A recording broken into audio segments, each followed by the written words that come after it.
ফজরের 2 রাকাত সুন্নত এ পুরো দুনিয়া আর দুনিয়াতে যা কিছু আছে সব কিছুর চাইতে উত্তম। তাহলে যে 2 রাকাত সুন্নত পৃথিবীর চাইতে উত্তম, ওই 2 রাকাতের সুন্নতের পরে যে 2 রাকাত ফরজ রয়েছে, এই ফরজের আল্লাহু আকবার কি দিয়ে মিটাবা? এই ফরজের সামি আল্লাহু লিমান হামিদা কি দিয়ে মিটাবা? কত টাকার মালিক হয়েছে তুমি নামাজের কাফারা দিবা?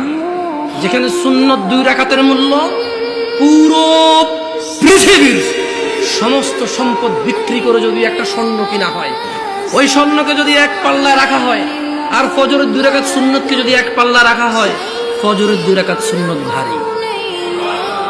ওই সুন্নত এত ভারী হলে ওই ফজরের নামাজের ফরজ যেটা তুমি ঘুমের মধ্যে কাটিয়ে দাও, ওই 2 রাকাত ফরজের আল্লাহু আকবার সামি আল্লাহু লিমান হামিদা আত-তাহিয়াতু সুবহান রাব্বিয়াল আযীম সুবহান রাব্বিয়াল আলা কি দিয়ে কিনবা? তুমি কি কয় টাকার মালিক হয়েছে যে 2 রাকাত সুন্নতি পুরো পৃথিবীর চাইতে উত্তম?